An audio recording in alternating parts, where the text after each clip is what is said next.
Assalamualaikum warahmatullahi wabarakatuh. Di sini kami dari kelompok 5 yang beranggotakan saya sendiri Sofiatul Hikmah dengan NPM 2101032025 dan rekan saya Wiwi Sri Rahayu dengan NPM 2101030031. Di sini kami akan menjelaskan video tentang sintaksis dan semantik. Sintaksis dalam bahasa Indonesia, sintaksis dalam bahasa Belanda, sintakis dalam bahasa Inggris, sintak, dan dalam bahasa Arab, nuha, adalah ilmu bahasa yang membicarakan hubungan antar unsur bahasa untuk membentuk sebuah kalimat. Secara etimologis, istilah tersebut berarti menetapkan bersama-sama kata-kata menjadi kelompok kata, frasa, atau kalimat, dan kelompok kata atau frasa menjadi kalimat. Oleh karena itu, dalam bahasa Indonesia, sintaksis disebut dengan ilmu tata kalimat. Di dalam sintaksis dibicarakan tentang frasa, klausa, dan kalimat sebagai kesatuan-kesatuan sistematisnya. Satuan frasa terdiri atas unsur-unsur yang berupa kata, satuan klausa terdiri atas unsur-unsur yang berupa frasa, dan satuan kalimat terdiri atas unsur-unsur yang berupa klausa. Sebagai bagian dari ilmu bahasa, sintaksis berusaha menjelaskan hubungan antara unsur-unsur satuan tersebut, baik secara hubungan fungsional maupun hubungan makna. Fungsi sintaksis. Fungsi sintaksis akan menghubungkan kata atau frasa dalam kalimat itu. Artinya, fungsi ini memiliki hubungan dengan urutan kata atau frasa dalam kalimat. Fungsi sintaksis utama dalam bahasa Indonesia adalah subjek, predikat, objek, keterangan, dan pelengkap. Ada pula fungsi lain seperti atributif yang menerangkan, koordinatif yang menggabungkan secara setara, subordinatif yang menggabungkan secara bertingkat. Dalam bahasa Indonesia, biasanya subjek terletak di depan predikat. Hakikat sintaksis. Hakikat sebagai bagian dari ilmu bahasa yang mempersoalkan hubungan antara kata dengan satuan-satuan yang lebih besar dalam suatu konstruksi yang disebut kalimat. Sementara itu, Oxford mengatakan bahwa sintaksis menguraikan atau menganalisis sebuah satuan bahasa yang dianggap paling besar, yaitu kalimat. Diuraikan atas klausa-klausa yang membentuk kalimat itu. Lalu, klausa diuraikan atas frasa-frasa yang membentuk klausa itu. Dan frasa diuraikan atas kata-kata yang membentuk frasa itu. Menurut Tata Bahasa Baku Bahasa Indonesia, kelas kata dibagi menjadi 5 kelompok, yaitu verbal, nomina, pronomina, dan numerelia, adjektif, adverbia. Yang pertama yaitu verbal atau kata kerja. Kata kerja adalah kata atau kelompok kata yang digunakan untuk menggambarkan atau menyatukan suatu perbuatan, kejadian, peristiwa, eksistensi pengalaman, keadaan, dan pertalian antara dua benda. Sebagai contoh, kata menggigit dalam kalimat Dracula menggigit korban-korbannya di bagian leher. Kedua yaitu nomina atau kata benda. Kata benda adalah kata atau kelompok kata yang menyatakan suatu nama. Kata benda merupakan nama orang, binatang, tempat, benda, aktivitas, sifat, atau gagasan. Fungsi dasar kata benda adalah sesuatu atau seseorang, tempat, benda, binatang, sifat, atau perbuatan. Contohnya, saya senang menonton badminton. Ketiga yaitu pronomina atau kata ganti. Kata ganti adalah kata yang digunakan sebagai kata benda atau frasa kata benda. Kata ganti menunjukkan orang atau benda tanpa memberi atau menyebutkan nama orang atau benda yang sesungguhnya. Kata ganti mengambil posisi kata benda dan fungsi seperti kata benda. Contohnya, Roni absen karena ia sakit.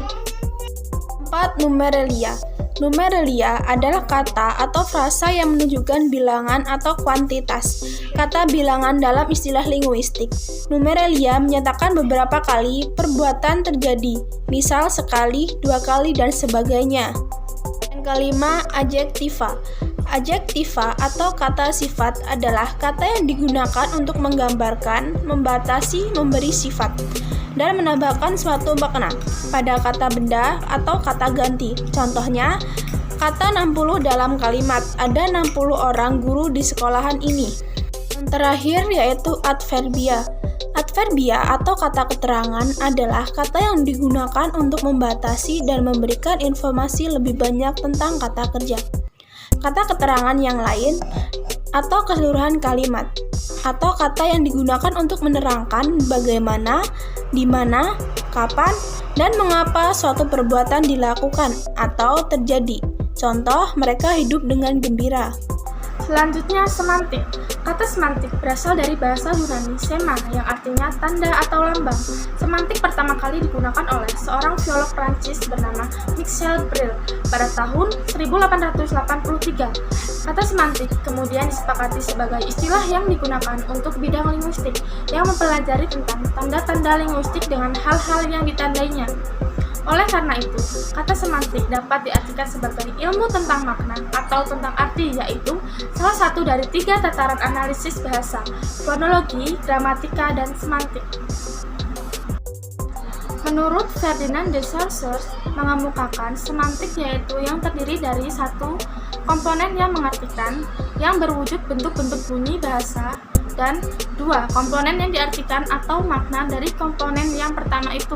Kedua komponen ini adalah merupakan tanda atau lambang, sedangkan yang ditandai atau yang dilambanginya adalah suatu yang berbeda di luar bahasa yang lazim, disebut referen atau hal yang ditunjuk. Selanjutnya yaitu menurut Tarigan, mengatakan bahwa semantik dapat dipakai dalam pengertian luas dan dalam pengertian sempit. Semantik dalam arti sempit dapat diartikan sebagai telaah hubungan tanda dengan objek-objek yang merupakan wadah penerapan tanda-tanda tersebut. Selanjutnya, menurut Mingwood Vihar, semantik dapat dibedakan menjadi 2, yaitu semantik gramatikal dan semantik leksikal. Istilah semantik ini digunakan para ahli bahasa untuk menyebut salah satu cabang ilmu bahasa yang bergerak pada tataran makna atau ilmu bahasa yang mempelajari makna. Selanjutnya, menurut Ewart Carles Morris, mengemukakan bahwa semantik menelaah hubungan-hubungan tanda-tanda dengan objek yang merupakan wadah penerapan tanda-tanda tersebut. Selanjutnya yaitu jenis-jenis semantik. Yang pertama yaitu semantik behavioris. Penganut pandangan behavioris tidak terlalu yakin dengan istilah-istilah yang bersifat mentalistik berupa mind, concept, and idea. Tidak ada perbedaan esensial antara tingkah laku manusia dan hewan. Mementingkan faktor belajar dan kurang yakin terhadap faktor-faktor bawaan dan mekanismenya atau determinasinya. Yang kedua yaitu semantik deskriptif. Semantik deskriptif yaitu kajian semantik yang khusus memperlihatkan makna yang sekarang berlaku. Makna kata ketika kata itu untuk pertama kali muncul tidak diperlihatkan. Misalnya dalam bahasa Indonesia ada kata juara, yaitu orang yang mendapat peringkat teratas dalam pertandingan tanpa memperlihatkan makna sebelumnya, yaitu pengatur atau pelera dalam persambungan ayam. Jadi semantik deskriptif hanya memperhatikan makna sekarang. Yang ketiga yaitu semantik generatif. Konsep-konsep yang terkenal dalam jenis ini adalah satu kompetensi, yaitu kemampuan atau pengetahuan bahasa yang dipahami itu dalam komunikasi. Yang kedua yaitu struktural, yaitu unsur bahasa berupa kata atau kalimat yang seperti terdengar. Dan yang ketiga yaitu struktur dalam, yaitu makna yang terdalam yang berada dalam luar. Aliran ini menjadi terkenal dengan munculnya buku Chomsky tahun 1957 yang kemudian diperbarui. Selanjutnya semantik gramatikal. Semantik gramatikal adalah studi semantik yang khususnya mengkaji makna yang terdapat dalam satuan kalimat. Virhar mengatakan semantik gramatikal jauh lebih sulit dianalisis. Untuk menganalisis kalimat masih duduk, kakak sudah tidur, tidak hanya ditafsirkan dari kata-kata yang menyusunnya. Orang harus menafsirkan keseluruhan isi kalimat itu serta sesuatu yang ada di balik kalimat itu. Sebuah kata akan bergeser maknanya apabila diletakkan atau digabungkan dengan kata lain. Selanjutnya semantik leksikal. Semantik leksikal adalah kajian semantik yang lebih memuaskan pada pembahasan sistem makna yang terdapat dalam kata. Semantik leksikal tidak terlalu sulit. Sebuah kamus merupakan contoh yang tepat untuk semantik leksikal. Makna setiap kata diuraikan di situ. Jadi semantik leksikal memperhatikan makna yang terdapat di dalam kalimat kata sebagai satuan mandiri. Selanjutnya semantik historis. Semantik historis adalah studi semantik yang mengkaji satu makna dalam rangkaian waktu. Studi semantik historis ini menekankan studi makna dalam rentangan waktu, bukan perubahan bentuk kata. Perubahan bentuk kata lebih banyak dikaji dalam linguistik historis. Semantik ini membandingkan kata-kata berdasarkan periode atau antara kata-kata pada masa tertentu. bahasa yang lain. Selanjutnya, semantik logika. Semantik logika adalah cabang logika modern yang berkaitan dengan konsep-konsep dan notasi simbolik dalam analisis bahasa. Semantik logika mengkaji sistem makna yang dilihat dari logika seperti yang berlaku dalam matematika, yang mengacu kepada kata pengajian makna atau penafsiran ajaran, terutama yang dibentuk dalam sistem logika oleh Carnap disebut semantik. Dalam semantik logika dibahas makna proporsi yang dibedakan dengan kalimat, sebab kalimat yang berbeda dalam bahasa yang sama dapat saja diujarkan dalam proporsi yang sama. Sebaliknya, sebuah kalimat dapat diujarkan dalam dua atau lebih proporsi. Proporsi boleh benar, boleh salah, dan lambang disebut sebagai variabel proporsional dalam semantik logika. Selanjutnya, semantik struktural. Semantik struktural bermula dari pandangan linguis struktural yang dipropoli oleh Saussure. Penganut strukturalisme berpendapat bahwa setiap bahasa adalah sebuah sistem, sebuah hubungan struktur yang unik yang terdiri dari satuan-satuan yang disebut struktur. Struktur itu terjemah dalam unsur berupa fonem, morfem, kata, frase, klausa, kalimat, dan wacana yang membaginya menjadi kajian fonologi, morfologi, sintaksis, dan wacana.